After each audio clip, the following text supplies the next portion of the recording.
You know, I couldn't wait any longer.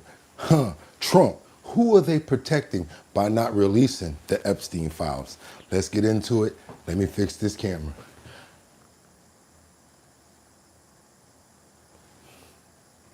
Bing. Ooh, that was a real good setup right there.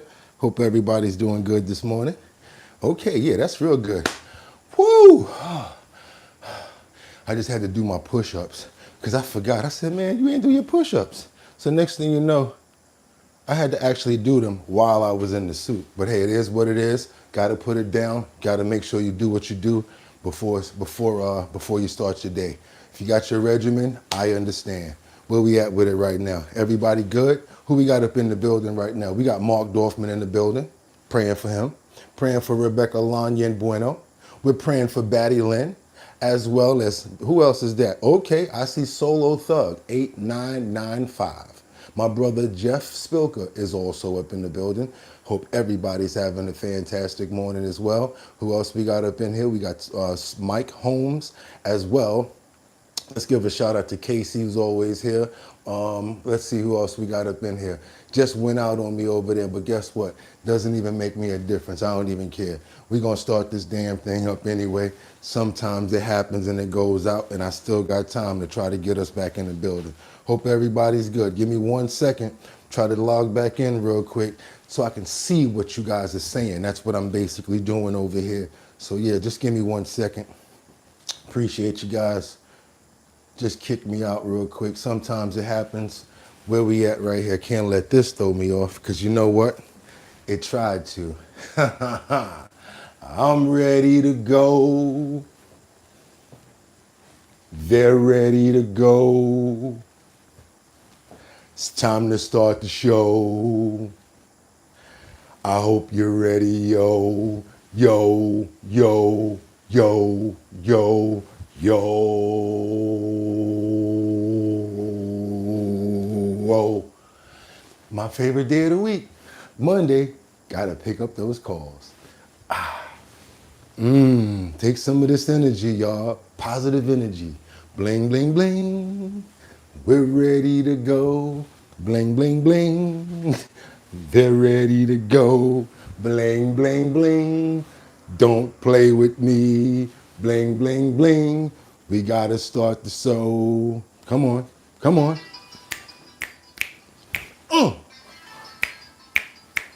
Olay.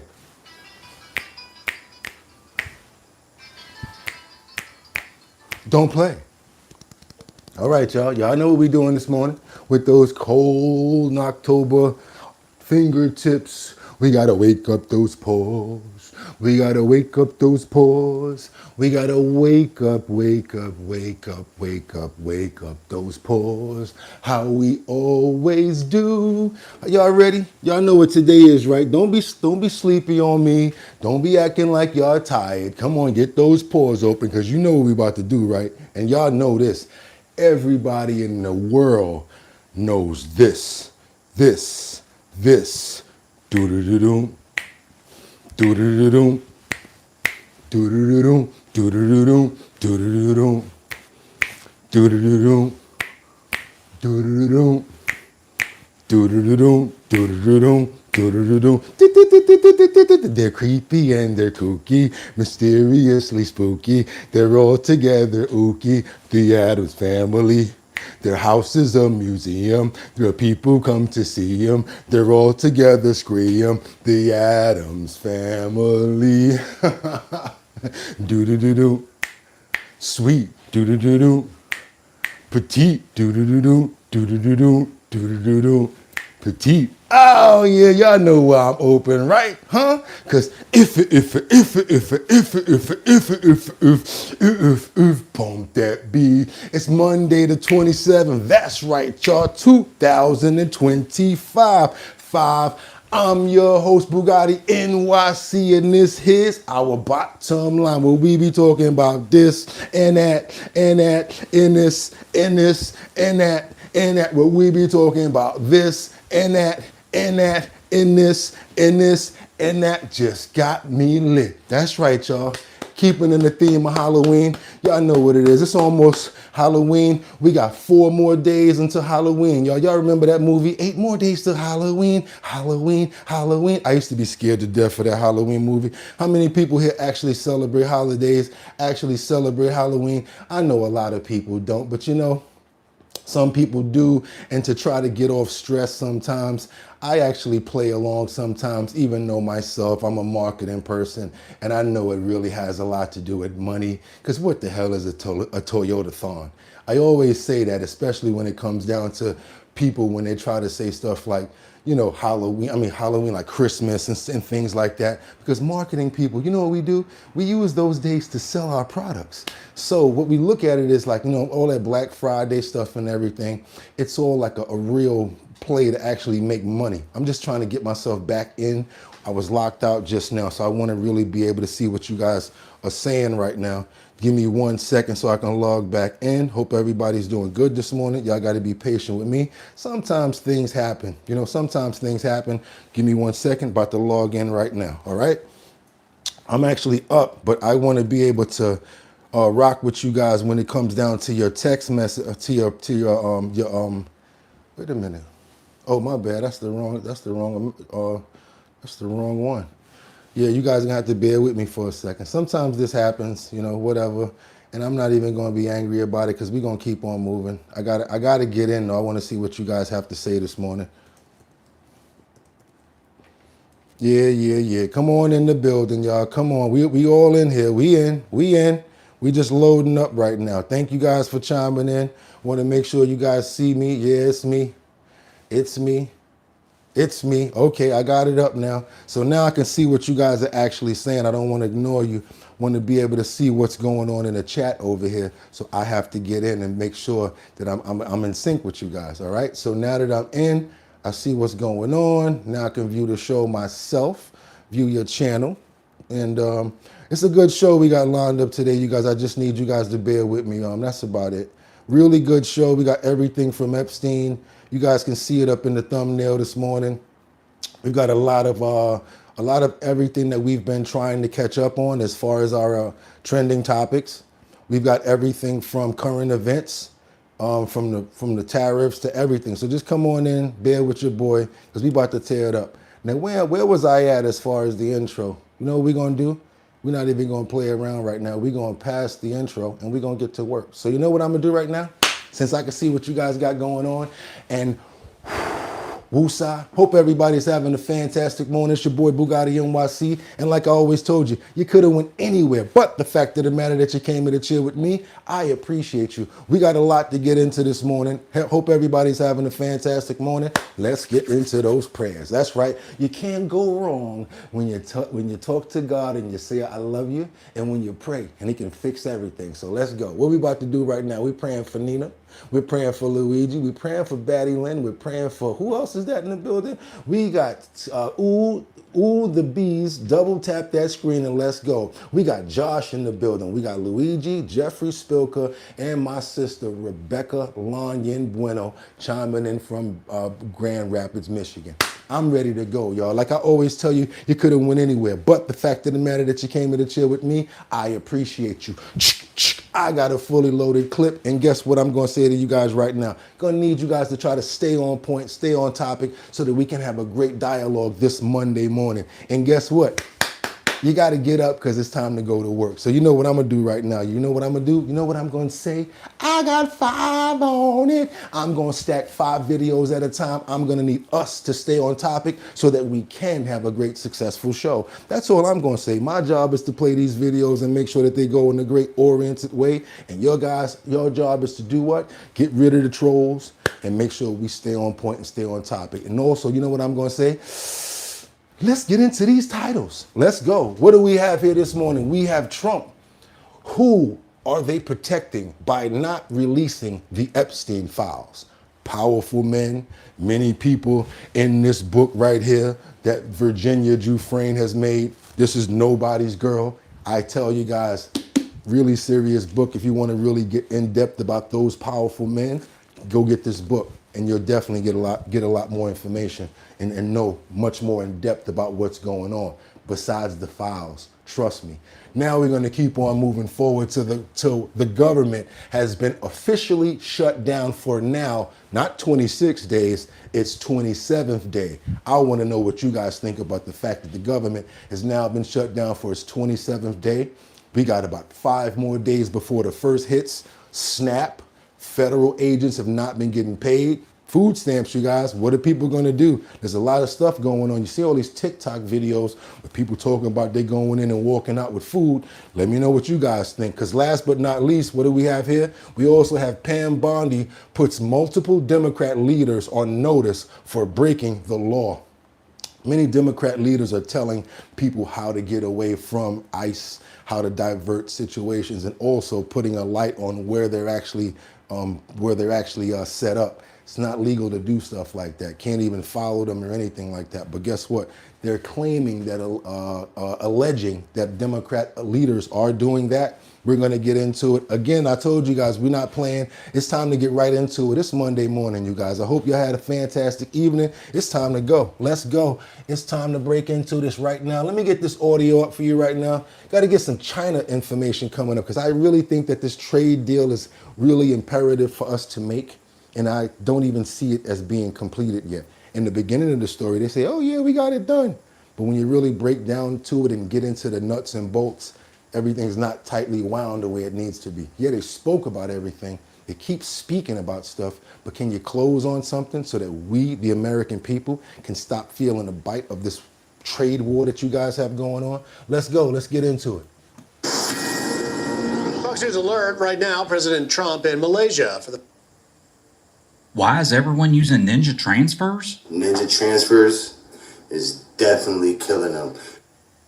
The first part of a week-long high-stakes visit to Asia as his administration announces they've just reached a successful framework for a deal with China ahead of Trump's meeting President Xi this week. GOP Senator Dave McCormick sits on the Foreign Relations Committee. He joins us now. Senator, thank you for being here. What's your reaction to the news that there is this framework now reached on the rare earth minerals part of the negotiation? Well, I'm struck by the contrast. You have President Trump on the world stage negotiating and helping to precipitate peace agreements. You have these trade agreements that are being announced. Looks like a breakthrough with China. This is peace leadership, American leadership on the world stage, and peace through strength. And you have the Democrats here in Washington shutting down the government. Air traffic controllers aren't getting paid because they don't like what was passed in the big, beautiful bill, and they're trying to essentially hold the government hostage to getting the extension of the Obamacare subsidies. So the contrast between leadership and the things that are happening here at home are palpable. Keep on going, y'all. That's one side of the story. Let's go. Let's get some more. Let's go. What the hell was that? All right. Right now, President Trump is in Malaysia for the first stop of his week-long Asia tour. And the peacemaker-in-chief hit the ground running, already overseeing the signing of the historic peace deal between Cambodia and Thailand. Lucas Tomlinson is live in Malaysia following the president. Joins us now. Good morning, Lucas. Morning, Lucas.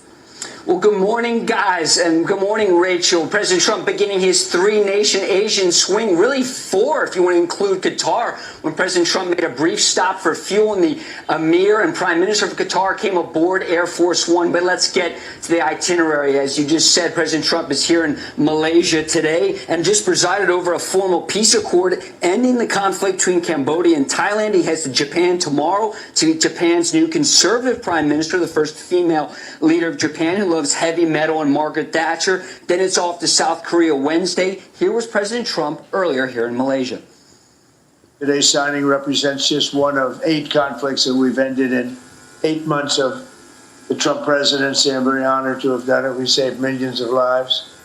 I'm here on a mission of friendship and goodwill and to deepen our ties of commerce, to strengthen our common security, and to really promote strongly stability, prosperity, and peace for all of the countries in this room and long beyond this room. Yeah, let's keep on going, y'all. Y'all know I got a little more on this topic, a little bit more, because it's important. I have to get it as much as we can. Let's get it out. The first day of the 47th ASEAN Summit in Kuala Lumpur is wrapping up. Malaysian Prime Minister Anwar Ibrahim welcomed a number of leaders as the bloc held a full slate of bilateral meetings on everything from trade to regional security. Among the key guests, US President Donald Trump, who pledged that America will 100% continue to be a strong partner for Southeast Asia for many generations.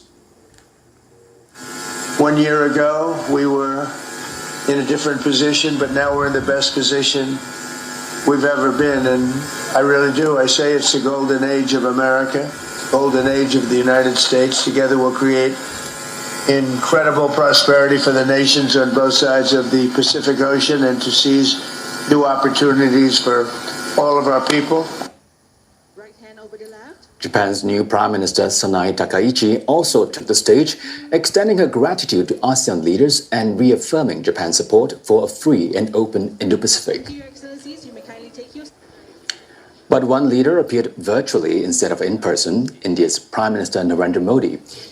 I want you guys to see what's going on. What he's doing overseas, actually seeing what's happening. Looks like he went to the UK, closed a lot of deals. Went to Asia now, Malaysia, closing a lot of deals. Hope we can close the deal of our government and get us back to trabajando, because we need work. It's hard out here for a pimp when you're trying to get the money for the rent. It's coming up on November 1st. Ain't that the truth? Let's get on over to one-on-one with the House Minority Leader, Hakeem Jeffries. He talks about the government shutdown and how things, let me stop.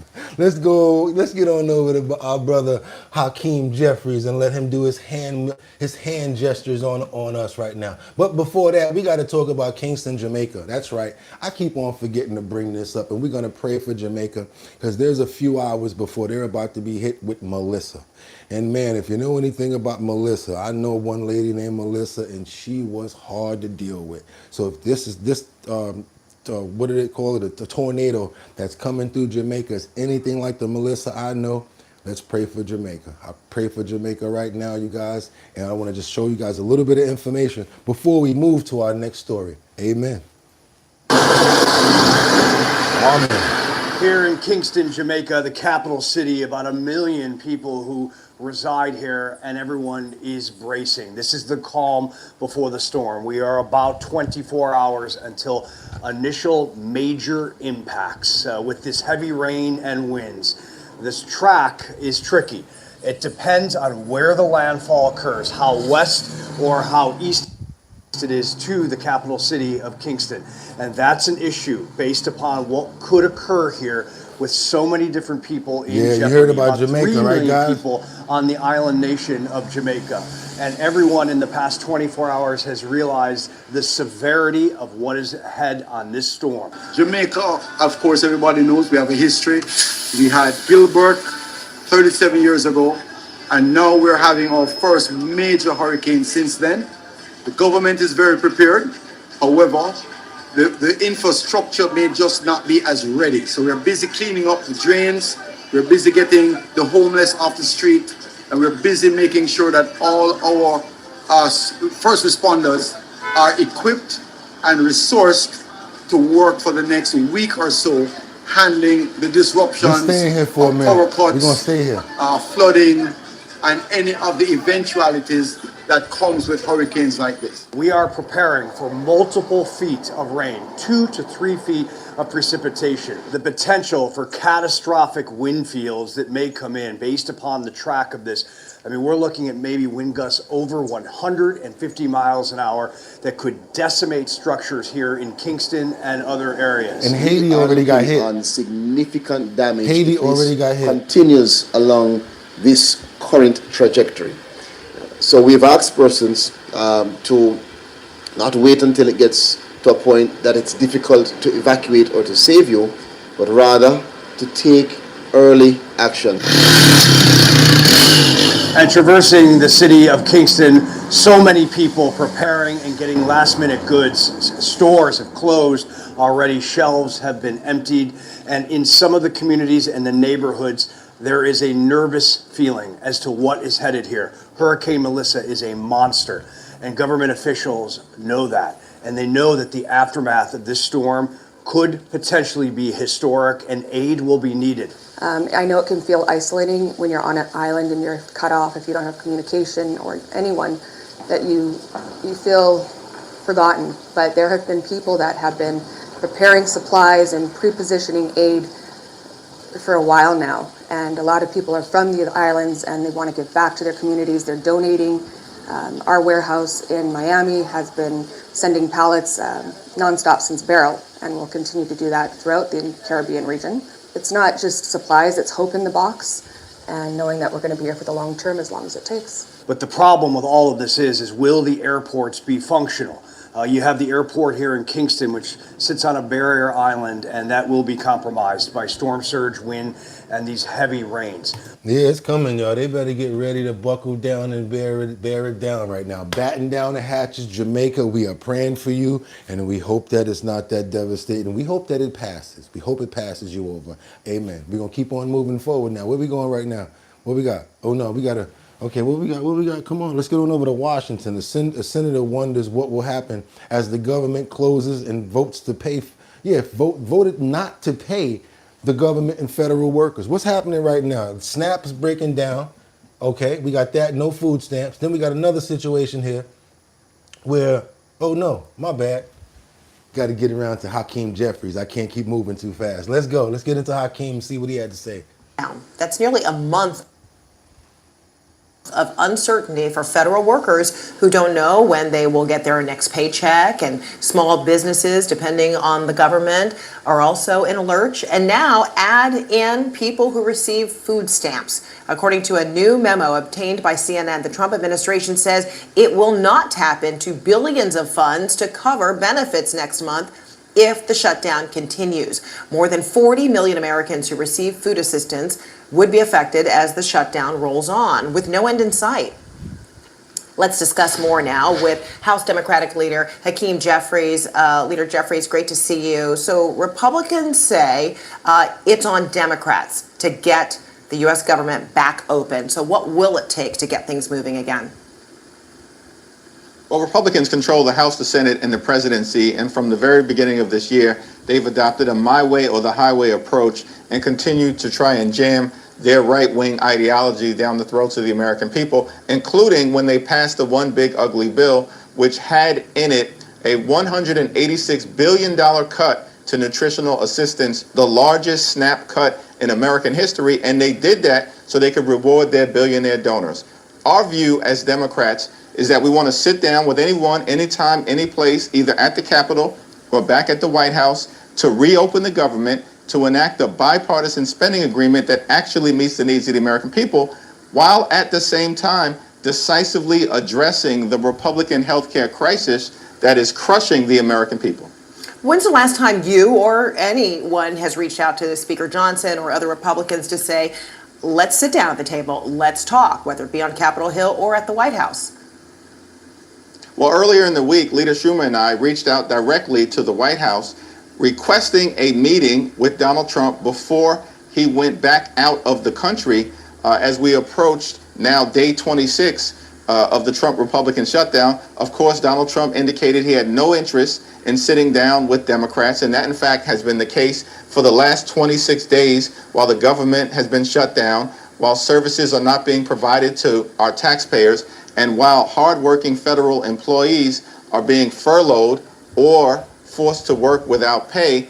Donald Trump has had zero interest in spending any time to try to get a resolution. They made the decision to shut down the government, and now they are continuing to inflict pain on the American people. Is there another way that lawmakers on Capitol Hill, both sides, all sides, can talk without the president's involvement? After all, citizens do expect that there should be negotiations, discussions, when talking about legislation, bills, remedies, and you're all... That's what we thinking right now. We getting tired of y'all going back and forth. To tell you the truth, Scarlett, frankly, my dear, we don't give a damn. We tired of both of y'all. How about that? How about I'm tired of the Republicans, I'm tired of the Democrats, I'm tired of the independents. How about y'all just get y'all shh together? Huh? How about that? Because y'all know I ain't near one of them. That's why I don't play that game. Because automatically you got to go with what they say, even if you know in your heart that it's wrong. Can't go for that. No. Like I said, let's go to the senator who wonders now what's going to happen as the government closes and they voted not to pay these federal workers. What's going to happen? Let's go. Day 24 is not like any other day of the shutdown. It marks the first week federal workers are not getting a paycheck. I'm Harris Faulkner. You are in the Faulkner Focus. Government employees suffering during this shutdown 2 days before almost got some help. 2 days before, U.S. Senate what almost Republicans happened? held a vote yesterday on their bill that would have paid essential workers, including our military personnel, men, women in active duty, air traffic controllers, and some of their staffs that do the great job of keeping us safe, their engineers, their technicians, and federal law enforcement. But Democrat senators blocked that shutdown lifeline. Now criticism is growing. A new op-ed titled "Schumer's Shutdown is Leaving Our Troops and Their Families High and Dry." Another grim milestone if all of this continues. Federal food assistance, SNAP, will begin running out by November 1st. Food insecurity is a real thing in this country. This cannot happen. Yeah, y'all, what they gonna do? They're gonna have to get out there and bust some stones, and that $40 gonna be looking good right now. Uncle, remember that? Y'all know that commercial where that old dude be on YouTube like this with the $40 and he be like this? And he be having the little Jerry curls and everything like that. He got the little $40. Yeah, that $40 gonna look mad attractive now. I ain't trying to say, no, y'all always talking about I'm victim shaming, but give me $40. Give me $40. They're gonna be like, yo, you know what? How you doing, sweetheart? Oh, I got this $40 here. You need a little bit of assistance? They're gonna be in front of the supermarket. All the old men, they're gonna have their little cigarettes in their mouth. They're gonna be counting their little Social Security checks like, oh, how y'all ladies doing? Oh, you need a little bit of help? I understand now. If you need a little bit of help, just go on, come on over here. Pops will help you out. It's not funny, I know. But you shouldn't rely on food assistance if if you can work. Come on, I mean, like, look at me, up at 3 o'clock in the morning doing absolutely what I need to do just to keep the ball rolling. Let's get on over to Detroit. Because Detroit is bracing for November SNAP pause, and the demand for food, as the demand for the food assistance rises. Can't play about food, but you got to start getting responsible nowadays. Can't just expect people to We feed begin you. with a story that will impact thousands of Michigan families. Come November 1st, the state is suspending the SNAP food assistance program, leaving families in need without a critical lifeline. This morning, MDHHS Quick announced the says no SNAP more program free is for deadbeats. Quick, you is said. going to be paused November 1st due to the government shutdown. And that means 1.4 million Michiganders will not receive food assistance. Damon Fernandez spent the day getting a grasp on the impact this could have. You know, some seniors and families I spoke with are calling this a devastating blow. With November only about a week and a half away, they're wondering what they'll do to make ends meet. Good morning. How y'all doing today? It's a regular scene along Hayes on Detroit's east side each Could y'all do me a favor, please? Because you see I'm trying to get you guys up-to-date content. I live in New York, and we in Detroit now. Come on, do your boy a favor, please. I appreciate double tapping that screen to get those likes up. You see I'm not asking for no money, because I know it's hot out here for a pimp. And I got some Bustelo in the kitchen. So it's going to be all right. I got me, yo tengo Bustelo, no problema, okay? But I would appreciate if we can get those likes up because, ooh, we're looking kind of cracked up right there. Wait a minute. Is that Smokey up there? Looking like, I can feel it with 72 likes. That's all. Y'all don't really like what we got going on here? Come on now. Y'all got to show your boy a little more love than that. I'm not trying to ask you for no money, but I really would appreciate if we make the ends justify the means. And let's double tap that screen and get those likes up. If you haven't subscribed to the channel, I really appreciate if you could do that. Become a member. Hit that notification bell so that you know when we're on. We about to start hitting the streets. StreamYard, I'm coming for you. I'm just gonna start doing it and flipping the screen and stop saying that we can't do it. Sometimes you gotta jump in and we're gonna do it. We're gonna do it together. So whoever pops in when I'm doing these test plays and test runs with StreamYard, y'all gonna help me and let me know how the screen look, and we're gonna work together to get it right. All right, come on, y'all. We gotta get over to Detroit and talk about these SNAP benefits. We got these people in the comments that actually understand, saying things like, oh no, look at Detroit, they already have nothing. Oh, you think I didn't see you? Come on, I'm paying attention to you guys. Let's go. Thursday. We real busy.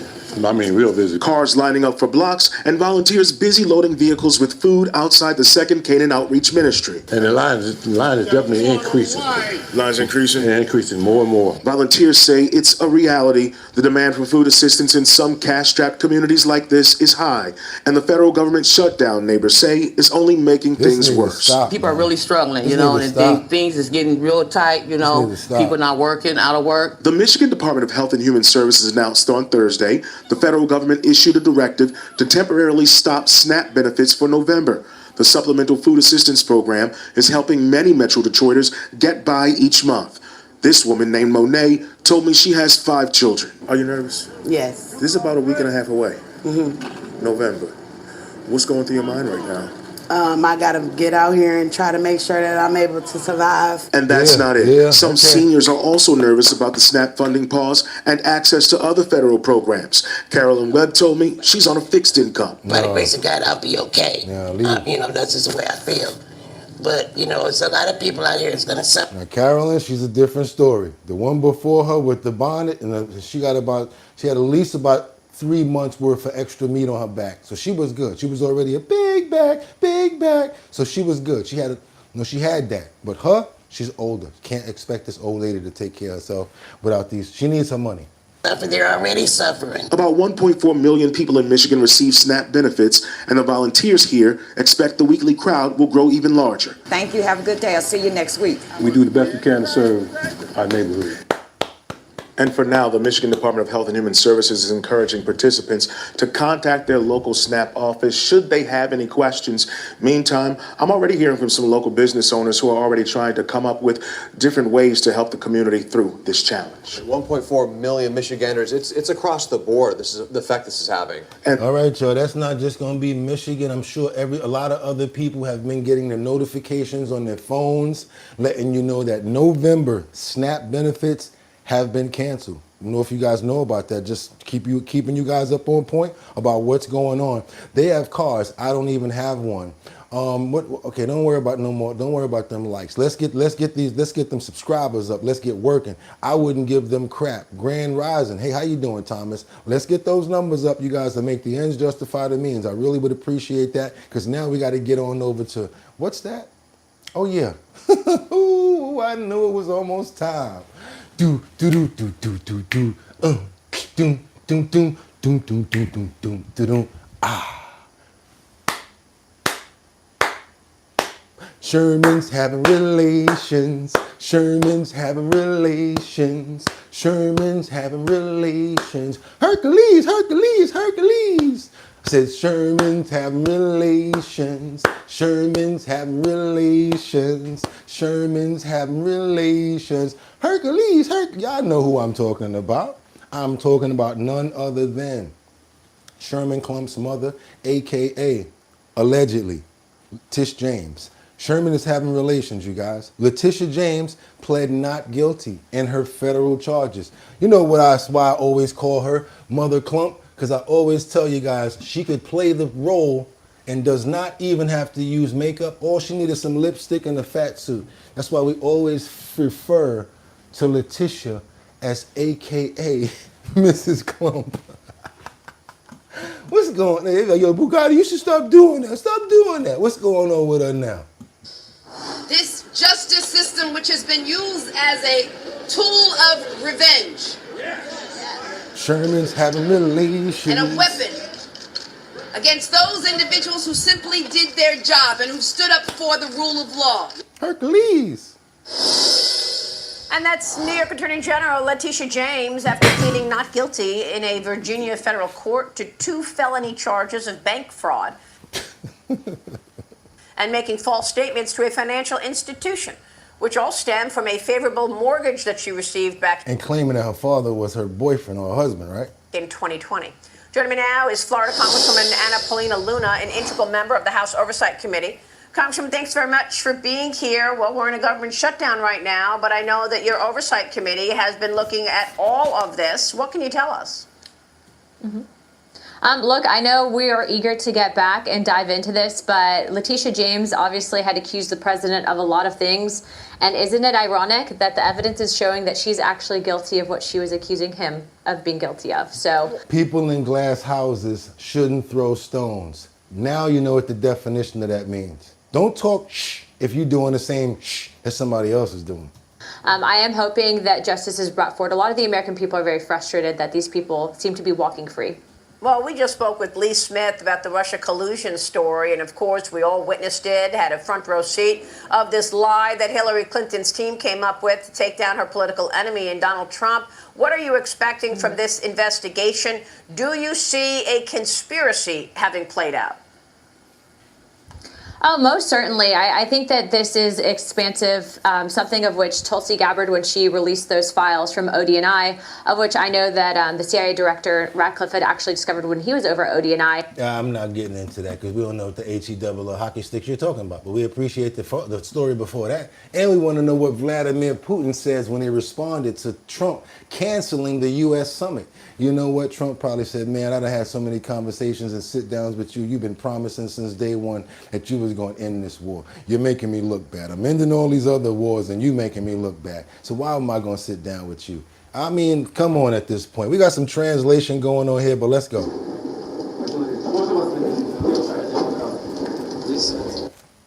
You're not a child. You're a man. So stop wearing so many layers to go outside. Hope you don't mind me telling you who I don't like. I mean, you don't have to not like the people that I don't like just because I don't like them. But I don't prefer this person so much. I just do not prefer this man right here so much. I just don't trust him, and I have a very good sense of people when it comes down to people.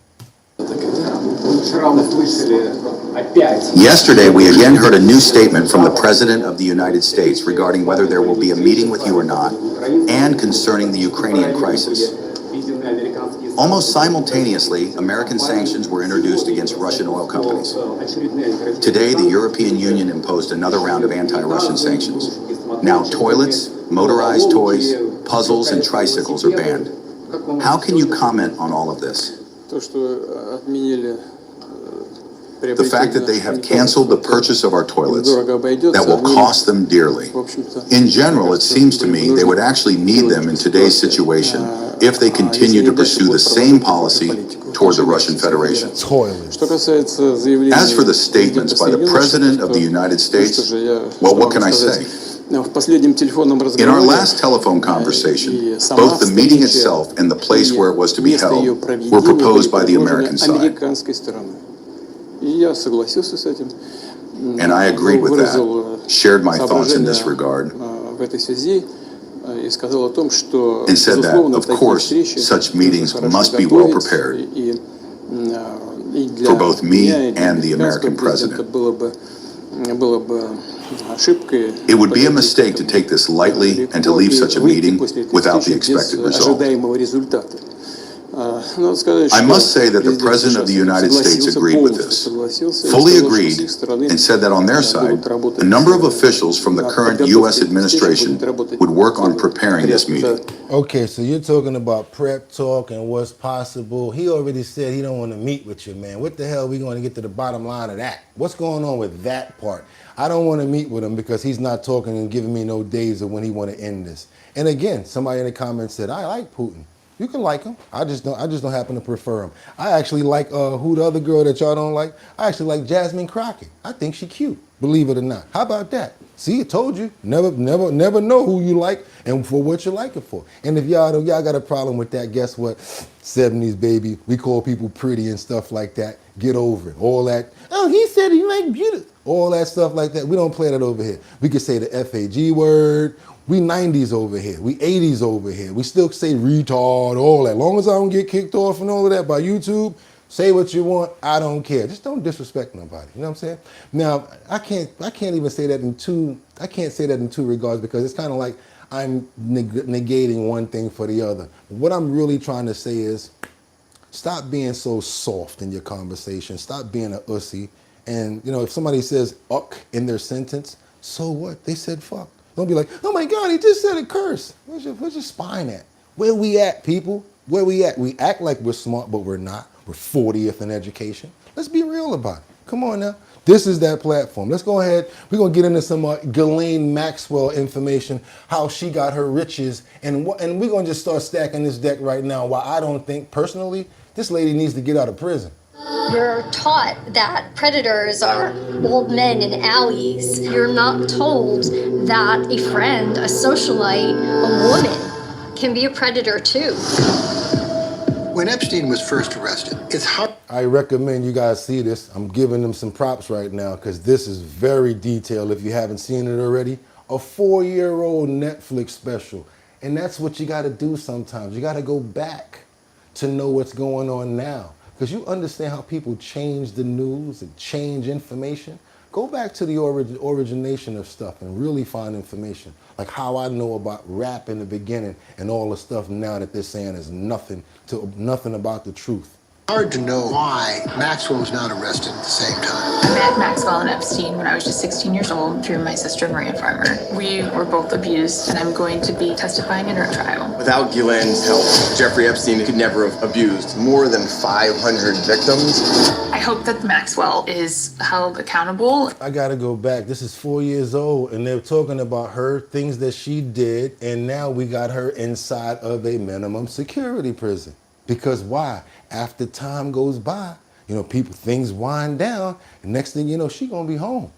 Yeah, because people, oh, it's okay, so many years. No, it's not. If you're wrong, you're wrong. Do the crime if your ass did the time. No, do the time if your ass did the crime. Yeah, get in there. Why Maxwell was not arrested at the same time. I met Maxwell and Epstein when I was just 16 years old through my sister Maria Farmer. We were both abused, and I'm going to be testifying in her trial. Without Ghislaine's help, Jeffrey Epstein could never have abused more than 500 victims. I hope that Maxwell is held accountable for what she's done. She basically played a role of a madame. Class can cloud reality. And Ghislaine capitalized on that. She exhibits characteristics of a narcissist. I believe that she didn't think she was doing anything wrong. She knew she was going to make these high-powered men happy. On a scale of shock, she'd be a great wife.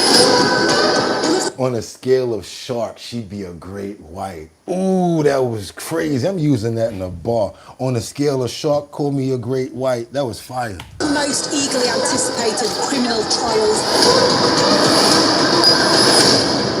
She fed a monster. You had to kind of be a monster to do it.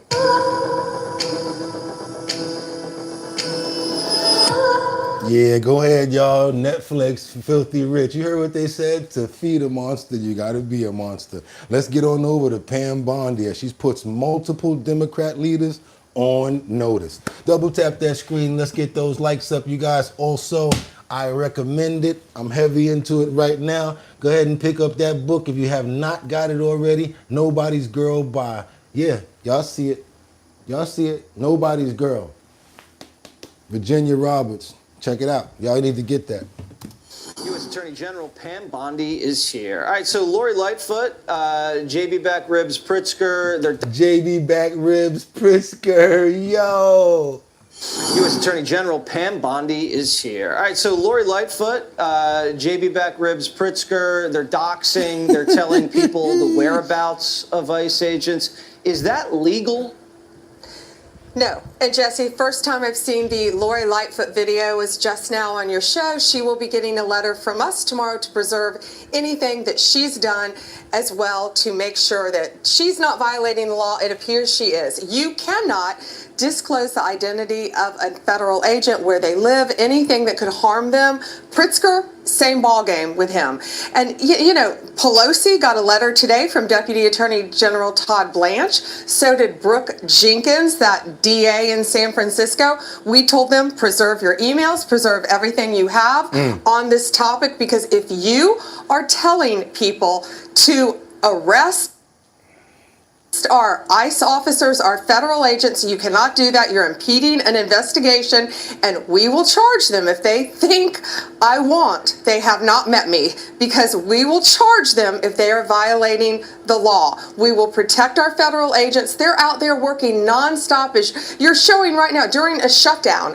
These people are out there working to keep Californians safe, yet you've got Pelosi out there saying to obstruct their investigation. You can't do it, and we're going to investigate her now as well as that DA. And Pritzker's on the list too, Jesse. I'm not a lawyer, but these are warning letters. You send these out to say preserve documents. Yes. You've been warned you could face legal action if this continues. That's right. They got these letters today in California because they cannot impede a federal investigation. They cannot impede federal officers doing their jobs. They're out there risking their lives every single day and night to keep the people of California safe. Yet these lawmakers are insane. They're truly insane by what they're doing. And Donald Trump is not going to put up with it. We are going to protect our men and women in blue. We're going to protect all of our law enforcement agents, and these politicians aren't going to get away with it anymore. Pam is going in right now. Oh my God, you know how Trump be? He'd be like, Pam, you heard about that? She'd be like, I'm on it. She don't be playing, boy. I just saw that video and she will be getting a letter tomorrow. Damn, Pam. I wouldn't want to be your man. You know what? I just went to the bathroom and I just saw that you squeezed the toothpaste from the front. Baba-doo-ba-ba-ba-ba. I won't do it again. I know you won't do it again. You'll be getting a letter in the morning from my office. Let's keep on moving forward, you guys. We're going to hear the Canadian Prime Minister respond to Trump abruptly about the trade negotiations with the trade that's been stopped. And if you guys notice, a lot of people, they're being like this right now. Yes, they're just going through the motions, and they're talking about how they want to move forward and get past the problems that they're having with Donald Trump right now. They're not really making detailed words and accusations or saying anything. I think that's probably a little smarter than what they were doing when they were playing that video of Ronald Reagan, when they tried to flip the narrative on that Ronald Reagan commercial. Let's get on over to see what the Prime Minister has to say in a response. Yes, President Donald Trump says he's terminating trade talks with Canada over an ad featuring the words of former US President Ronald Reagan. Ontario's provincial government released the ad with audio from Reagan's 1987 speech, where he said tariffs hurt American workers and consumers and triggered fierce trade wars. In a social media post, President Trump called the ad fake and announced the end of negotiations. Paula Newton is back with us this hour. Paula, we were just hearing from Mark Carney before we boarded a plane to Asia a short time ago. Tell us what we heard. Well, what we heard is that a lot of this is not in Canada's control. Donald Trump will be there. I'd rather hear him say it. The importance of distinguishing things we can control and things we can't control. We can't control the trade policy of the United States. We recognize that that policy has fundamentally changed from the policy in the 1980s, 1990s, 2000s. And it's a situation where the United States has tariffs against every one of their trading partners to different degrees. And it's in that context that our officials, my colleagues, have been working with their American colleagues on detailed, constructive negotiations, discussions. Very open political conversation talk, nothing where he's trying to make any blame, just speaking about moving forward, not throwing no bricks or nothing like that, because if he don't say nothing too crazy, maybe we can get past this. You already know we done got everything shook up, baby, now, with that comment and the way that they made that commercial. So he's trying to play it down, and I think that's a very smart thing for you to be doing, Mr. Carney. Let's keep on going.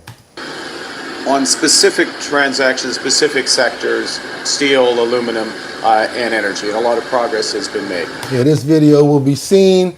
May have a chance to have a conversation soon. You might want to put in a few emails or conversations and have your people call his people. Might be able to get past this soon. Get that commercial down the way that they're asking, and that's about it. I know that people are looking at me like, what do you mean take the commercial down? Well, that's one part of Canada, which was Ontario, and now it's affecting the entire trade with the overall Canada. So they're going to have to do something about that. And if that's one little gesture as a fig leaf or whatever they say, a leaf or whatever, a token of a gesture to get things rolling, why not? Let's keep on moving forward, you guys. Let's get on over to these American beef ranchers who got beef with Trump. Yeah, they saying, yo, stay up out of our business. Yeah, they slamming Trump and as his plans to buy beef from Argentina. The American beef ranchers are angry that he's doing this because I guess it keeps the price of beef up. His justification or his reasoning for doing it is because the price of beef is up.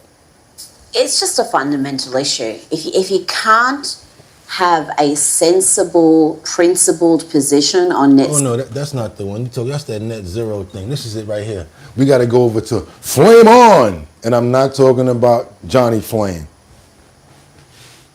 President Trump ran on the promise of putting America first, but American beef ranchers are saying his latest move does the opposite. On Wednesday, the White House announced plans to quadruple beef imports from Argentina at a lower tariff rate over the objections of American cattle ranchers. That decision comes alongside a $20 billion currency swap meant to prop up Argentina's struggling currency.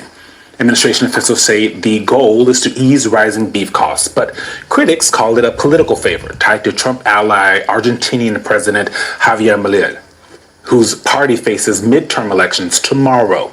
Trump has even threatened to pull U.S. aid if he loses.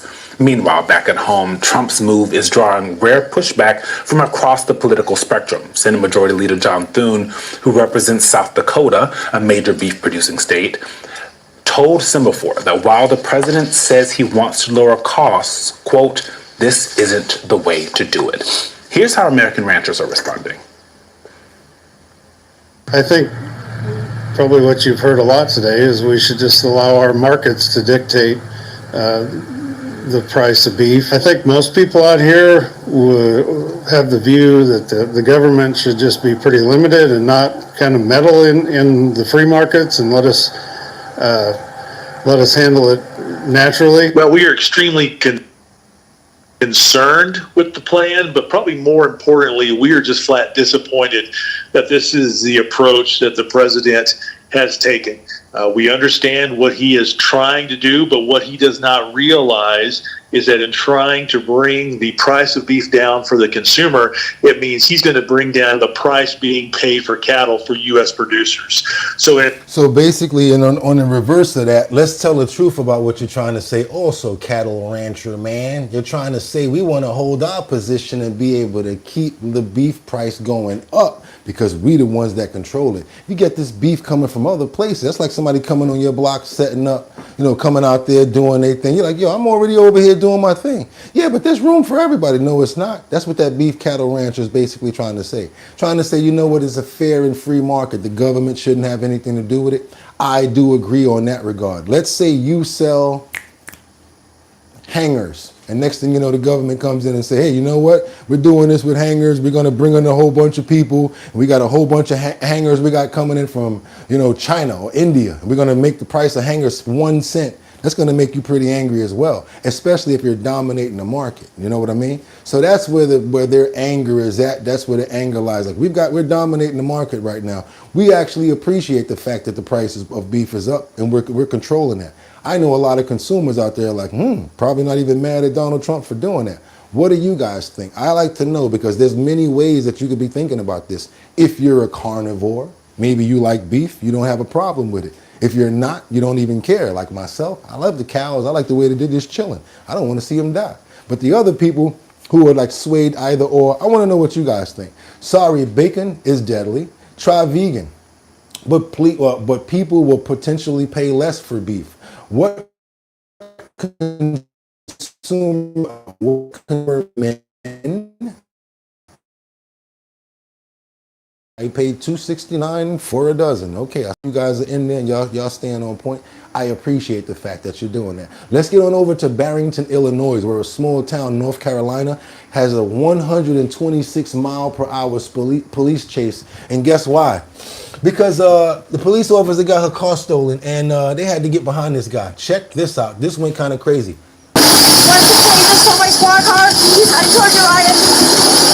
So she said we have someone who stole her squad car, and he's driving erratically. So yeah, I wonder if she's still on the force, by the way. In Barrington, Illinois, a small town northwest of Chicago, officers were dispatched to a car dealership when a security camera monitoring service discovered 3 to 4 suspicious people on the property. When officers arrived, they had no idea one of the stolen cars would be their own.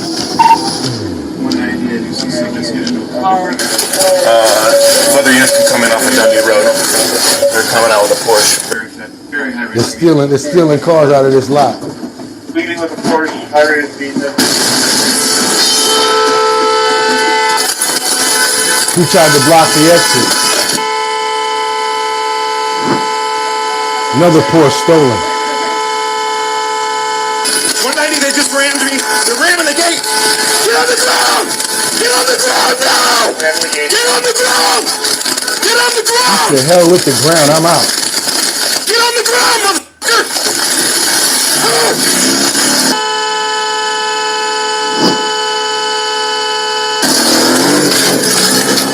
190 more Porsches are being sold. They just went and took the Porsches, y'all. They took the Porsches. 1060, can we get Inverness to respond as well? Hey, Inverness here in the area, please. Are you dead? 77, 73 around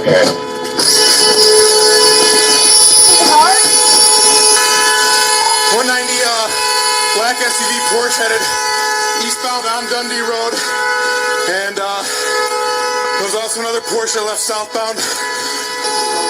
Are you hurt? Is he in the car?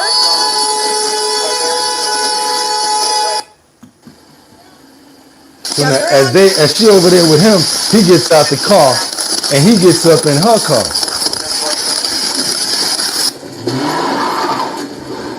This fool is nuts. What's the changes for my squad car? He's heading toward your line. Oh my god. You're fired.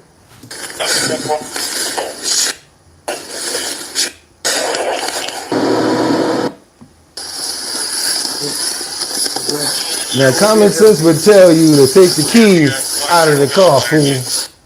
Large, westbound, black hoodie, blue pants. So yeah, they wound up getting them, y'all. What? Did y'all with 2 pens? No. Yeah, weird. Barrington. Good. Hello? Have they called you yet? We got a major show. You gotta come here. We got. It went bad. I wanted to try to see if I could find it. I could find the accident. White Mercedes.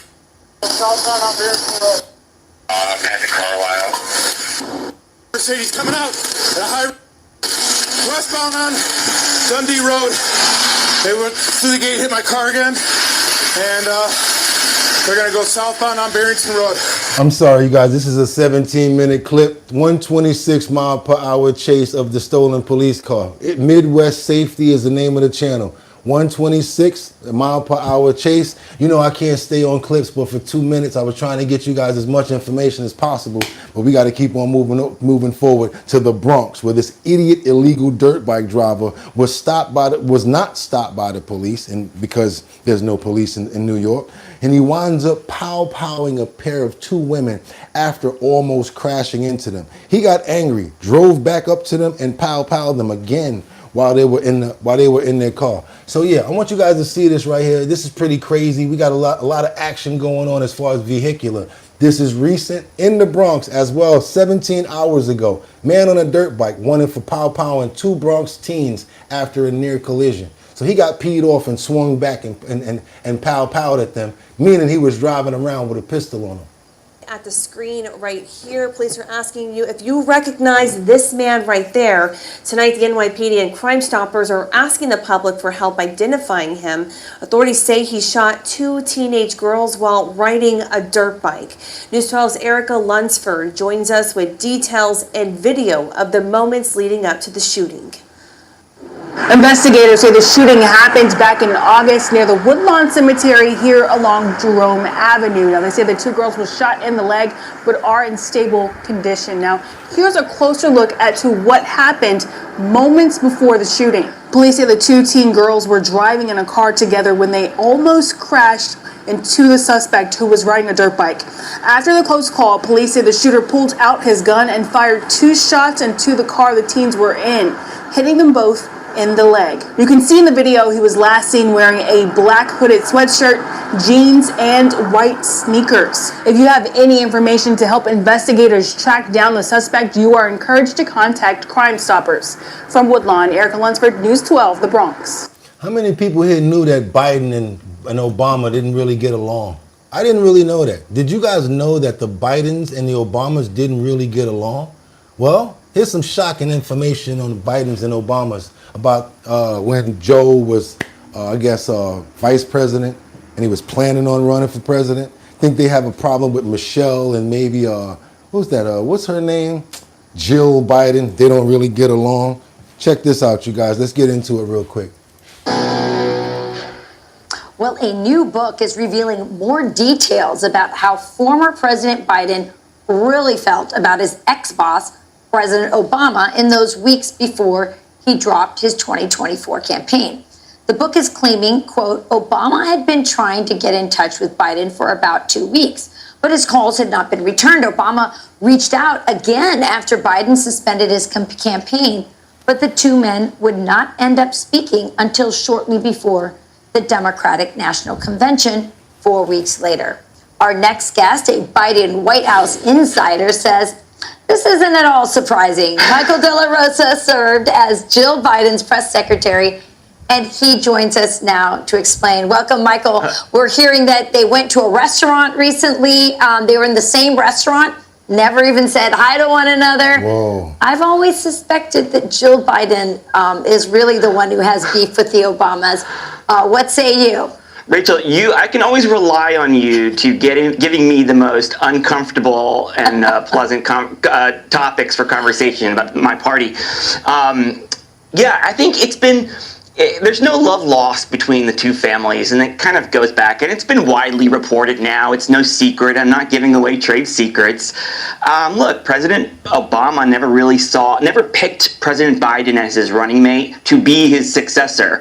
And we know that because in the 2 times he ran for president after Obama, President Obama didn't endorse his own vice president. So there isn't a ton of love lost between the two. And when that was happening, when Biden wasn't taking his phone calls, I doubt Biden thought Obama was the ringleader of the effort to bring him out. But he certainly wasn't discouraging it, and he certainly wasn't encouraging President Biden to stay in. And I don't think. Let's get on over to some of this Louvre information right here, because guys, I hope I'm saying it correctly. The Louvre, it was robbed. They got some fingerprints and a whole bunch of other stuff from over at the Louvre. Let's see what they came up with, you guys. Let's go. Let's see what's happening.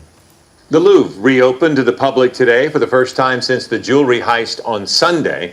French police tell ABC News traces. I love you to the moon. Trust me, none of that jewelry you're going to find in Pandora. But a good trick right there trying to get a Pandora commercial about talking about the Louvre. That was a good play right there. I like that. Pieces of DNA were found in one of the helmets and one of the gloves the suspects left behind. And that's now being analyzed. ABC's Rena Roy has the latest. It was a movie-like heist that has rocked the City of Lights. 4 suspects snatching historic jewels from the Louvre in Paris, getting away with an estimated $102 million worth of jewelry in just 7 minutes. Today, museum director Laurence Descartes in the hot seat, answering questions from French lawmakers about the investigation and security concerns. She says museum security measures, including alarms and video cameras, were working perfectly when the suspects broke into the Apollo Gallery. But where the hell was the security? I don't give a damn about no alarm and no camera. That's what I keep on saying. People rely too much on cameras, but you know what cameras just do? That's ATF. Could tell you what happened. But how about the suspects that got arrested? Prosecutors just put out this statement confirming that 2 suspects have been arrested in connection with last week's bold heist at the Louvre, and authorities say they arrested one of the men Saturday evening at Paris's Charles de Gaulle Airport, allegedly as he was about to fly to Algeria. Trying to get up out of there with the jewels, y'all. Police say the suspects live in a suburb of Paris, and this news emerges 1 full week after 4 robbers broke into the Louvre as it was opening last Sunday. Disguised as construction workers, they used a cherry picker to scale one of the walls and then used angle saws and other tools to break into display cases and stole $100 million worth of jewelry. This robbery taking just 7 minutes, and we recently learned that investigators were analyzing DNA and fingerprint traces recovered at the scene, as well as on items dropped as they made that daring escape on motorbikes. Now, a source telling ABC News they've collected more than 150 samples, and now comes news of these arrests. It's unclear whether authorities have recovered any of the stolen items or, Janae, how close they may be to finding those 2 remaining suspects. So many questions still remain, Mark. Yeah, because you know how they do it. They do that on that 007 sort of like, you know, that fast sort of, one person walked that way, grabbed the bag, other person put it in the van, another lady walking by, then they go in the stroller. That's how they, well, I ain't gonna tell you how to do it, but why they didn't do it like that? Let me stop trying to tell you guys how to get away with stuff. Do your boy a favor, double tap that screen if y'all appreciate the content that you're getting, because we about to do that.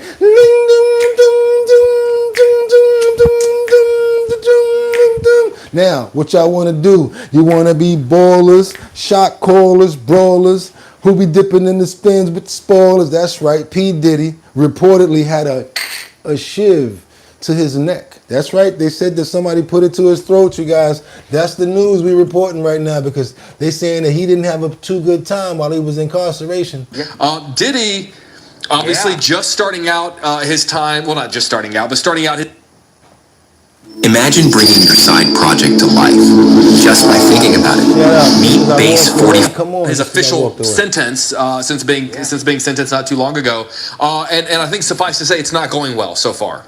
Yeah, no, you're absolutely right. I mean, he's got 4 years and change that he's going to ultimately have to serve. Although he has served already a year as he awaited his trial and then went through his trial. So ultimately, probably he was going to serve about 2.5 years or so. But it's still serious time that he's going to have to serve. And he has already, at least if you listen to people close to Diddy, been the victim of violence behind bars. So there was an incident that we first learned about 2 weeks ago during Diddy's sentencing hearing, and he said, I was sleeping in my bed in the prison. It's a federal detention facility in Brooklyn called MDC Brooklyn, and there are federal inmates who are in many cases waiting for their trial as well. And Diddy claimed that somebody held a knife to his throat. He woke up and this guy basically had him, and he had the knife, and Diddy was at this person's mercy. Now, it's unclear what exactly happened from there. Was there a guard that came in? Did Diddy somehow fight this person off? Well, it seems unlikely that happened. Or did the person just leave? Bottom line, this guy, at least according to people close to Diddy and Diddy himself, could have hurt him badly or even taken his life.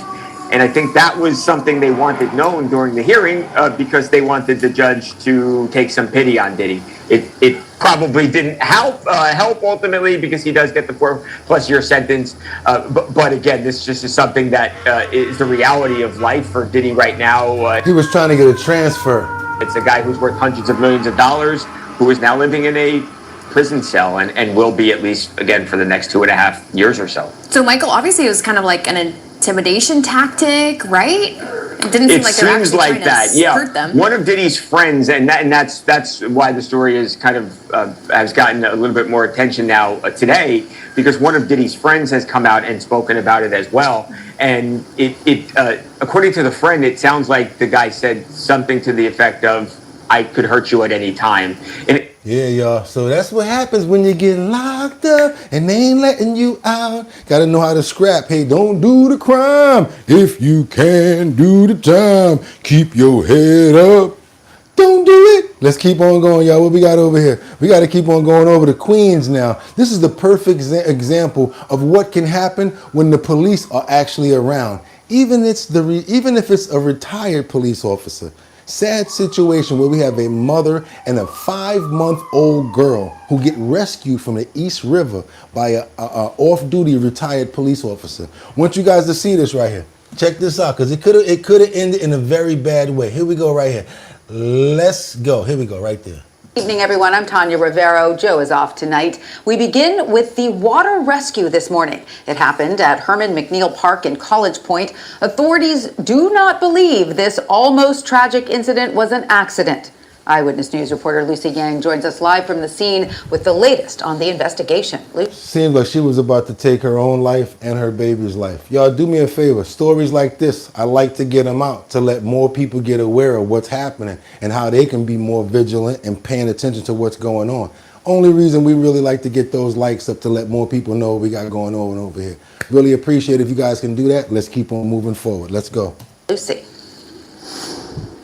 Well, Tanya, a beautiful Sunday here in College Point, Queens turns into a harrowing moment in the waters behind me. But thanks to a hero who was in the right place at the right time, 2 lives are safe tonight. It was Sunday morning at Herman McNeil Park in Queens. Volunteers were getting ready for a parade and festival when bystanders started shouting. Told a woman took her baby and started walking into the cold East River. Thankfully, a retired police officer was setting up in the park, heard the cries, and ran to the water's edge to see who needed help. I saw the woman in the water with her baby, and I was like, we called 911. I went in the water. And she resisted me. Her mind was, lost. Authorities suspect the distraught woman was trying to drown herself and her 5-month-old baby girl. Thankfully, this hero became her lifeline. There was not a second to waste. The water was already up to her neck. I had to manhandling pull her back, and I had to be careful because I was watching the baby too. Was she going to squeeze too hard and everything? She resisted the whole time, and thankfully, though, it worked out. Paul, he's a hero. Paul ran into the water and he's the one that grabbed her. First responders arrived quickly and rushed mother and baby to the hospital while the parade and party went on as planned. Yeah, I'm keep you guys posted on what's going on with that, as much information as I can find out about. And that's the stories we like to report, because guess what? Not only when the bad things happen, we like when good things happen, Lord. And we appreciate you for sending one of your male angels over there to take care and make sure that that baby was safe. We appreciate that. Amen. Keep moving forward. We got to get on over to London, because no, the London Bridge ain't falling down. We got a migrant number 6 offender who was mistakenly released from custody. Yeah, but he got locked up. And they said, watch your head. They caught him again, y'all. So he's off the streets, luckily. Let's get on over to London. I told you we cover everywhere around the world. We don't just stay in one place. We go everywhere. Let's go. Let's go. In the last half an hour, an asylum seeker who was mistakenly released from prison has been found and arrested. Hadush Kebatu was arrested in the Finsbury Park area of North London this morning. The Metropolitan Police Commander James Conway, who oversaw the operation to find him, said information from the public led officers to Finsbury Park, and following a search they located Mr. Kebatu.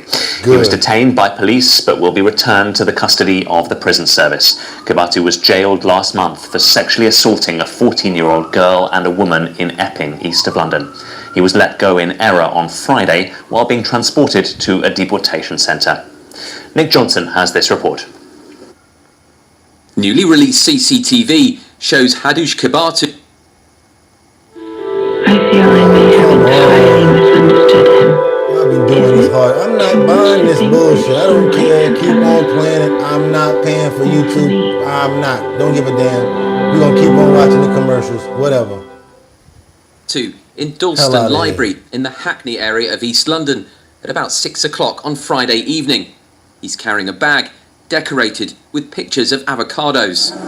Earlier that day, Kebatu was mistakenly released from prison in Essex and was later filmed by a member of the public on Chelmsford High Street, wearing what appears to be a prison-issued tracksuit and carrying a plastic bag for his belongings. From Chelmsford, he caught the 12:41 train towards London. Police say he then got off at Stratford in the east of the capital at around 1:10 I'm arresting you on suspicion of sexual assault on a female. Yeah, we need police like that in New York. They on their job. Oh my God, forget about stop and frisk. They got you on video, facial. Yeah, they need that in New York. I bet you so many less crimes are happening. Let's get on over. Where we going right now? Something that y'all ain't know about, because I ain't know about it. Chester County, Lincoln University, Edley, Mass, powing. What the hell is going on outside? What y'all got going on out there? New York is acting up right now. Let's get on over to Lincoln University. Major headlines that we are following for you. Take a look at this. A post on X from Chester County District Attorney's Office. This concerns a deadly shooting that happened at Pennsylvania's Lincoln University late Saturday, killing one person, wounding 6 others as students and alumni celebrated homecoming at the historically black school. The Chester County District Attorney's Office saying this: local, state, and federal law enforcement are investigating the shooting at Lincoln University. At this time, 7 gunshot victims have been identified. The public should continue to avoid the area. Now, these were some of the first social media posts that we had when this news first broke out. And we do have some of this footage here that showcases a part of that scene from late Saturday night. Now, a person who had a firearm was detained, and officials are investigating the possibility that there was more than one shooter, but don't believe that there is any active threat to the campus. This is according to an update from earlier on today that was provided from the Chester County District Attorney there, and what they said during a brief news conference early Sunday. Authorities say the shooting took place at around 9:30 p.m. outside a large building called the International Cultural Center, where tents and tables were set up for tailgating and socializing after a football game earlier in the day. Now, as mentioned, there was a brief update from investigators on the ground and also local officials. We have that update. Let's get to it next.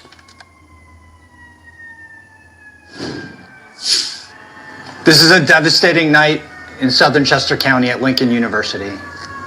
My name is Christopher Deborah-Nasarove. I'm the District Attorney at Chester County DA's office. I'm here this morning with FBI SSRA Jennifer Morrow, Chief Partee of the Lincoln University Police Department, Lieutenant Bradley of the Pennsylvania State Police, and Chief David Sassa of the Chester County Detectives. We are here, and we have been here since all night. We will continue to be here all night to investigate the shooting that took place at Lincoln University, just outside of the ICC building on campus. Today was homecoming at Lincoln University. There's a football game at 1 o'clock. That game let out, and the festivities in front of the ICC. At about 9:30, just before 9:30, that festivity was interrupted and decimated by gunfire. It was a chaotic scene, and people fled in every direction. We're devastated to announce tonight that one person has died. 6 other people have been struck by gunfire. I don't have complete information because this happened 4 hours ago, but we are monitoring all of the victims, and we are investigating with the full power of federal, state, and local law enforcement tonight. Yeah, y'all. I wanted to make sure we got that story out no matter what. There was a lot of hating on that story not trying to get out. Woo! Thank you, God. We want to pray for the people, the person that lost their life in that tragic event in PA. Also, the 6 people who were pow. We want to ask the Lord to please let them come through with flying colors. And we want to ask that today. Amen. Got to keep on moving forward because there's a lot happening, you guys. You see it everywhere we go. Even in my own backyard, it's just happening everywhere. I wanted you guys to see this important story right here. I had this story for 4 days. It's been in the lineup. I'm like, yo, I got to get the story out because people need to know this. We got this teen that's been sentenced to life for murder, and on a school bus on his lunch break. Thank you guys so much for that $1 super chat from Sam Champion. Sam Champion, we appreciate the buck, because if everybody did it with all those people, I'd be straight. Probably be going to buy a new suit today, right? But they don't think like that. But Sam Champion, we appreciate you. Want to get on over to this teen right here, because this is something that I want you guys to see, because you'll never be able to believe something by looking at this guy's face that something like this could happen. Look at this. I mean, I just been holding this in the lineup for like 4 days already. I haven't been able to get to it, but today we're going to get to it. This is 15-year-old Mohammed Umar Khan, a schoolboy and convicted murderer. In his right hand is the weapon he used to kill. UDTF? Oh, my shirt. You too can DTF your kill another pupil at school during their lunch break. Another person. He used to kill another pupil at school during their lunch break. He is a boy obsessed with weapons. He filmed himself holding them and searched the internet for zombie knives, daggers, and machetes. A court order protecting his anonymity because of his age was lifted this morning, and Khan was handed a life sentence for murder. By the point at which you came to stab him, you were the aggressor, and that you acted in hurt and anger at what you considered to be his betrayal of your friendship. His victim was 15-year-old Harvey Wilgoose, who was attending school that day for the first time in weeks. This footage from the school canteen shows the immediate aftermath of Harvey's murder. You can see Umar pacing around holding the murder weapon.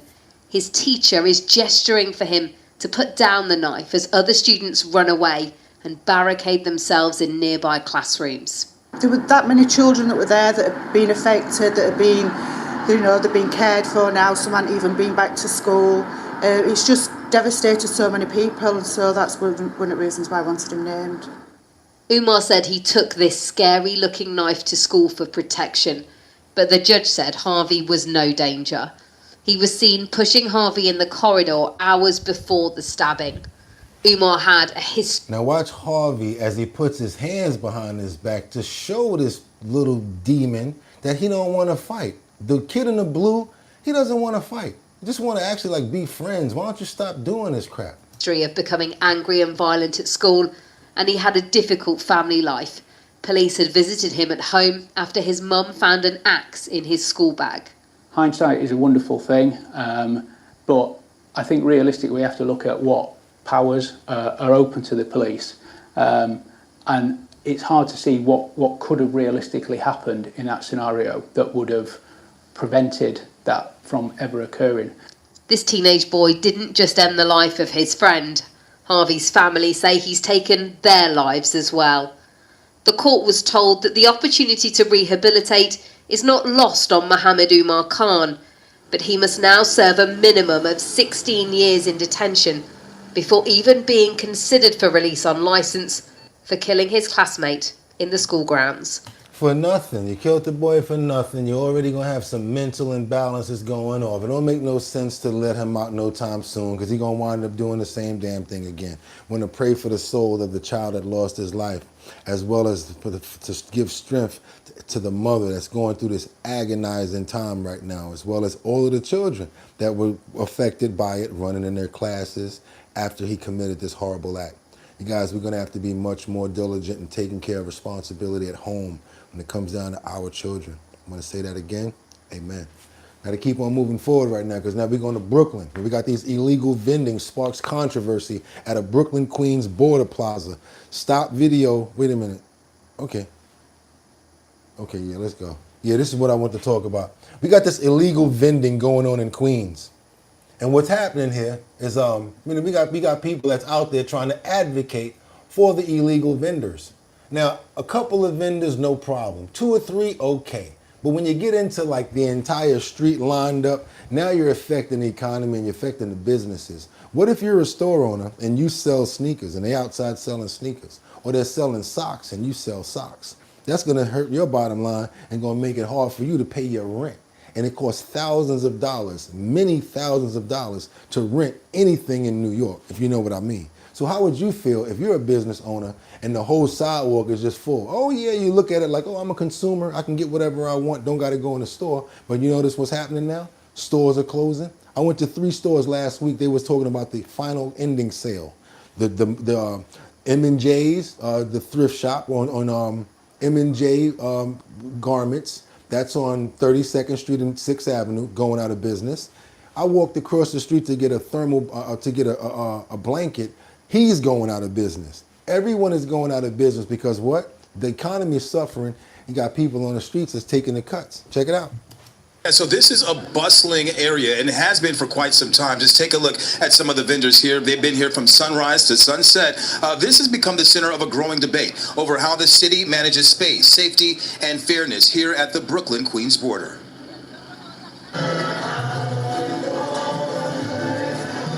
At Murder Wyckoff Plaza, crowds move between tables piled with food, clothes, and jewelry. The plaza buzzing with music and activity from sunrise until late night. But for lifelong Ridgewood resident Mary Ellen, who's lived here 49 years, the change is overwhelming and worries about those playing by the rules. The city wants the money. The people who pay to rent places and sell stuff, they have a right to be able to sell their stuff. And an illegal vendor just kind of comes and sets up their table. So they go to Walgreens and steal a bunch of hand sanitizer and a whole bunch of soap and stuff like that, walk up 3 or 4 blocks and set up and sell it. Oh, come on, y'all. Let's tell what's really going on out there. Come on now. And doesn't pay to have it there, a license, and so that kind of cuts back on the people who are doing it legally. So do what the law says. Got homegirl walking behind her like the tamales, like hot tamales, hey, hot tamale for you. As the debate over illegal vending grows louder, she sees the neighborhood caught between livelihood and law, a place where tradition is colliding with enforcement and change. Other residents say the vendors are an important part of the plaza. Notice, you heard what they said, other people saying that the vendors are a very important part of the plaza. Look at the person that's saying that. Look at where he could possibly be from. I'm going to say Minneapolis or San Francisco. Don't know crap about New York, but he got a whole lot to say about it. Check this out. But some also brought up the recent ICE raid on Manhattan's Canal Street, targeting street vendors. While the Department of Homeland Security said the raid was about making the streets safer, some neighbors said it went too far. I heard about the ICE crackdown, and I don't think that's really warranted, that type of response to something like illegal vendors. Off camera, some vendors at the plaza tell me they are fearful of an ICE raid happening there. This comes after the city council recently overrode Mayor Eric Adams' veto to pass legislation that decriminalizes illegal street vending, removing misdemeanor charges but keeping civil fines for violators. The new law aims to protect immigrants and low-income workers from criminal penalties while pushing for fair enforcement and expanding. I have no problem with people hustling on the streets and vending and stuff like that. And let's say there were about 20. Okay, cool. But now those 20 saw another 20, and now there's 60, 70, 80, 90. And I don't know how people in the chat are feeling right now. You could be on the side of, oh, I want to get things for free or cheaper from on the streets, or hell with those corporations or whatever like that. But at some point, we got to have some sense of order, guys. We just can't be out here just doing whatever we want to do, because then we're going to get the results that we're getting now. No order, no law, people just running around doing whatever they want to do. When I was trying to vend on the street, they told me that in order to vend on 125th Street to get a table, I would have to be a veteran or apply for a license. Another way that a lot of people do it is, believe it or not, there are veterans that actually sit on these streets and claim those tables. They get paid for it. That's another hustle that they do. I don't know if you guys know about that, but if you know a veteran, and even if he's not involved with your table, he can actually get the license really quick, because they give the veterans the licenses to street vend very fast. And also, oversaturation. This is what I'm trying to get to. Oversaturation, a whole bunch of people on the same block, on the same street. Yeah, it looks good for the people milling around, but it hurts the businesses. And guess what? Those people on the street, they don't pay the taxes that the people in the stores do to keep the city running. So yeah, you may think you're getting something on one end, but you're actually hurting the government in that city that you live in the long run. And everybody needs a deal. Everybody needs a cut. But even that store owner needs to be able to make his margin to pay for his inventory, his utilities, as well as his employees. Real talk, y'all. Let's be fair on all accords. Let's not just go on one side of it. Let's get on over to the Epstein survivor. Virginia posts what's that posthumous expose talking about the abuse from powerful men. This is what we're talking about right here, you guys. Y'all like, yo, what's going on with Bugatti? He got the extended joint going on today. Yes, he do, because I didn't like those numbers that we got last week. And your boy is working. I'm working right now, so don't talk about me. Let's get to work. for her to relive all of those moments and retell them to you? Well, you know, it was obviously very difficult. There was a decision she had to make. In the past, she had always said, truthfully, I was abused in my childhood by a family friend. That was true, and that person is in the book. But what she hadn't said was she was also abused by her own father. And that was a decision that she made to decide to go there, sort of the precipitating event. You know, is this idea that victims of sexual trafficking are not born, they are made, and they are made through terrible experience. And so she would say to me, you know, how can I go after or try to point the finger at all of these men I've been trafficked to, bold-faced names, when I won't even talk about the person who originally hurt me and who arguably made her more vulnerable to being hurt throughout her life, because She claimed that she was R-worded by her own father. You know, incest.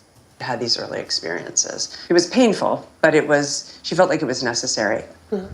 You know, she's allegedly being abused by her own father, and she tries to tell other people about it.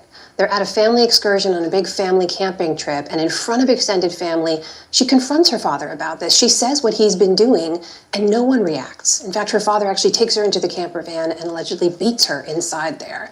What did she take away from that moment? Why did that stand out? When you grow up in a world where adult men rape children and nobody does anything about it, then you start to believe that's how the world actually is. So the thought of escaping from Epstein's Manhattan townhouse, and she didn't think the world outside was any different. The world she had grown up in, that kept happening to her. And she was used to it. You gotta think about it. When you raise as a child and your own parents is doing stuff like that to you, it seems like those type of people find you. The ones that want to do harm, they always find that innocent child, that innocent person that has nothing to do with it, or have one that, you know, that's just out there and just trying to be innocent as possible. They always seem to find people like that. Terrible situation, you guys. That's why I keep on telling you. I think you guys need to really consider going ahead and getting the book. I'm very deep into it. I think you guys may want to get it on audio book or something like that. But you know what? Get it. I think it's a good idea if you are interested in what's going on with the Epstein Files. So many of you have been asking about the files and release the files. Well, I'm looking at it like this. You want to release the files? This is more than the files to me. I got to be honest with you. She says names in here. She's got a lot of other stuff going on. Let's get on over to some of our friends being saved. I don't know about this guy, but he looked like he was a little bit nervous trying to save this owl who's been caught up in some fishing wire. I would be a little scared too, because the way the owl is looking at you, I mean, yeah, he's supposed to because he got big eyes, but how would you guys feel about trying to save this owl who's been caught up in some fishing wire? Line.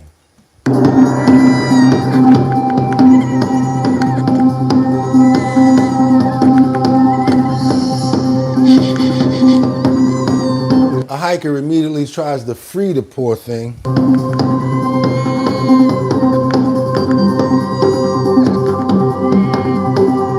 After a moment of struggle, he finally manages to grab the owl. Now he is free of the line, and now I'm gonna try to cut this part of the line without letting him fly away, because if he flies away, he's gonna have to live with this piece of line here for all his life.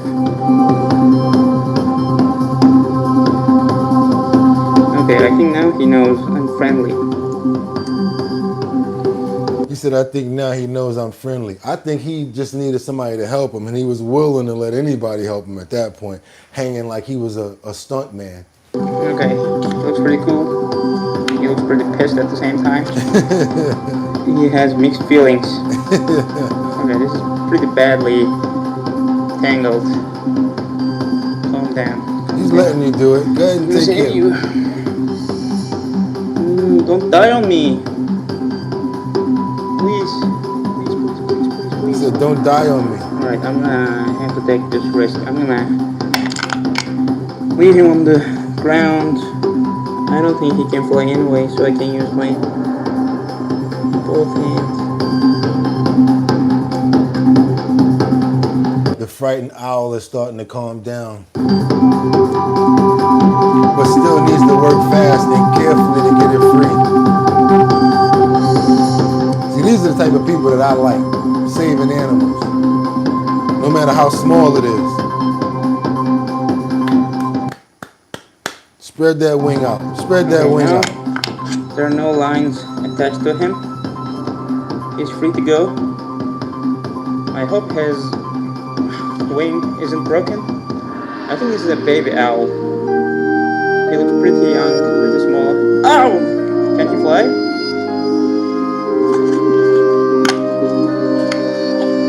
Says he pauses for a moment as if in gratitude and flies off.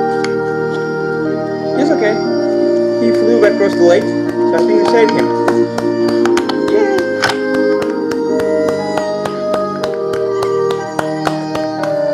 See what I'm saying? God put you in the right place at the right time, homeboy, to save one of his creatures. And if y'all appreciate that, y'all trying to make some money,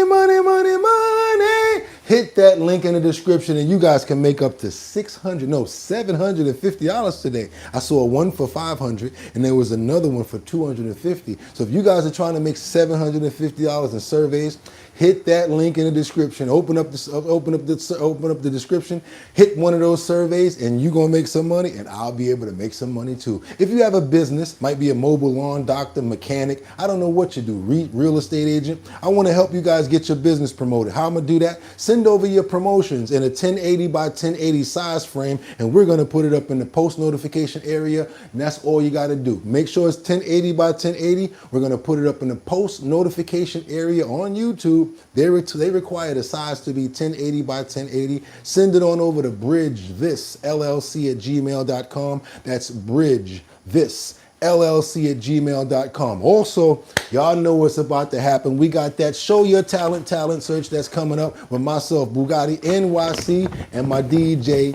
That's my DJ Don Dada, formerly of Black Ink Crew. We're going to be in Staten Island next week, you guys. Hit the website, www.drinkbigdrip.com, to see where we're going to be at this Saturday. Coming up, you guys. Me, myself, Bugatti NYC. I'm hosting the Show Your Talent search. That's the talent search where you can make $250 in Manhattan, Bronx, Brooklyn, Queens, and Staten Island. After the whole talent search is over, we're going to come to one local location in New York, and one person out of that selected crew can win an additional $1,000. That's right, you guys. It's the Show Your Talent search, hosted by Bugatti NYC, sponsored by Big Drip Hard Punch. And how do we do it? I don't call it singing. It's not just dancing. It's not just, no. Talent is talent. So we're not limiting, oh, I can't be in the talent show because I don't sing. Yes, you can, because what's your other talent? I want to see it, because that talent can probably beat somebody else's talent.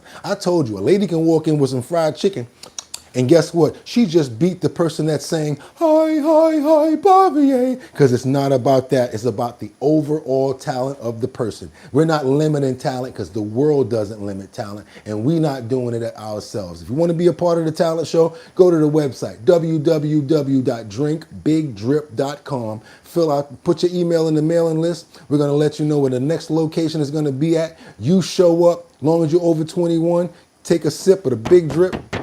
Show us your talent. You could be the next one leaving with $250 from that location. And like I said, once we get everybody together, we got that Manhattan location where one person can come and win that extra $1,000. Y'all know what it is. Today is my favorite day. It's Monday, y'all. That means that they gotta pick up the phone. Pick up the phone. Ain't none of that, oh, it's close to the weekend, we'll talk to you Monday. Well, guess what? It's Monday, my favorite day of the week. God gave us another day to get it right. Got another day to breathe, even though we probably have a problem. Because guess what? Problems present opportunities. And I keep telling you guys every single day, stop complaining about problems and be happy for the fact that God woke you up this morning, because he didn't have to. So now guess what? You need to wake up like this in the morning. Thank God for another day. And thank God for the problems, because I got enough heartbeat energy to keep me moving and banging that nail to get it right. Nothing's perfect. Life is not perfect, but we got to keep on striving to do our best, and we got to pray for each other. That's what we're doing right now. I want to pray for Kai Tuck. I want to pray for Rebecca Lanyan Bueno. We got Mark Dorfman in the building that we're praying for. We're also praying for Nina. That's right. Who else you see up in here? I see Sam Champion. I see Christopher. Also, I see Diesel. That's right. Who else we got up in the building? We got Liberty and Justice. Mark Dorfman. We got Nina. Who else we got up in here? Molly. We got Sam Champion. I want to just make sure we got Sky. That's right. I got to pray for Sky for always holding it down and for making sure that she's always here doing what she got to do and making sure she stays on point, making sure they stay on point if Sky's a girl. Sorry about that. Sam Champion, thank you so much. Who else we got up in here? We got Ajmad Raj. You're just trying to really make these spellings real hard for me. Okay, who else we got? We got Shan Sims. I don't know how that's spelled, but we're trying to get it up. And with that being said, you guys, we want to pray for everybody here for a happy, healthy, safe day, that we able to make it back here tomorrow and able to keep on moving. And we thank you, Lord, for always looking out for us and making us get this far. And please continue to watch over us. We say that in this today in your name. Amen. And with that being said, y'all know what I'm about to say, right? Y'all could have went anywhere, but the fact of the matter that you came in to chill with me on Our Bottom Line, the #1 show on YouTube with the #1 host, I appreciate you. So until tomorrow, y'all know what it is. Get 'em! Peace. One.